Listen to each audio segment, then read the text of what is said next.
My name is Ann Dietrich, maiden name King. My father lived in Nebraska, as a child, grew up in Nebraska, and his father died kind of young, and his mother was very educated. She had a college degree early, and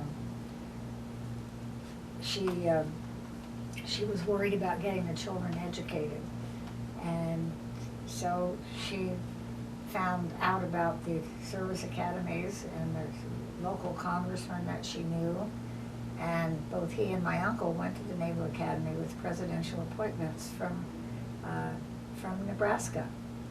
And he went at 15.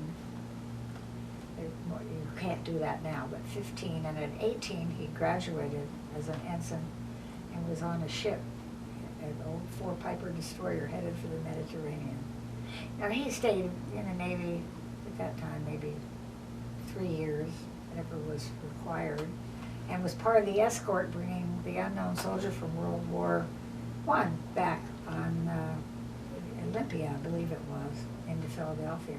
And I gave a photograph of that from the newspaper clipping rather, that I had to the Navy Museum. But he went back in during World War II and never got out of Washington. He wanted to, but he was not young then.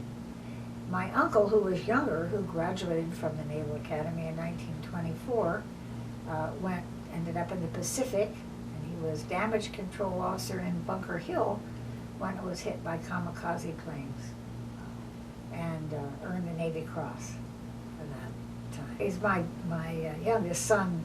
Could tell you a lot, because he would ask him, and he and Uncle Shane sat and talked a lot about it, but no, he did not with me.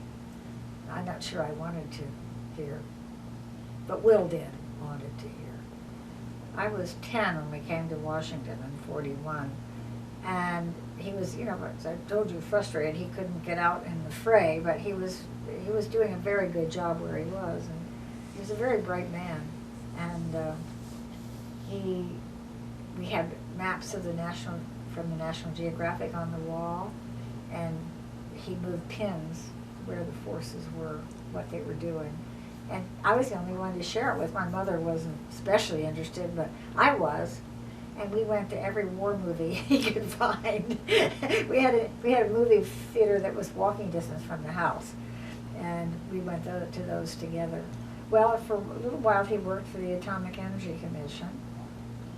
My uncle was really unhappy with him because instead of staying in the Naval Reserve, instead of staying in the Navy longer again to retirement,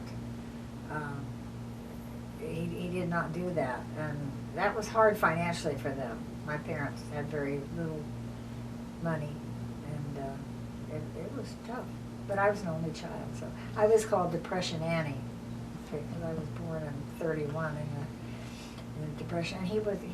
And his first job when he left the Navy the first time, I think it was the first one, I know he went to New York, and he worked for Maynard Oakley Lawrence. It was a stockbroker's firm, but he was a statistician, not a stockbroker, a statistician. And so they didn't lose their jobs with the Depression, but they took a pay cut. So they decided I was the only one they could afford. So I was Depression Annie.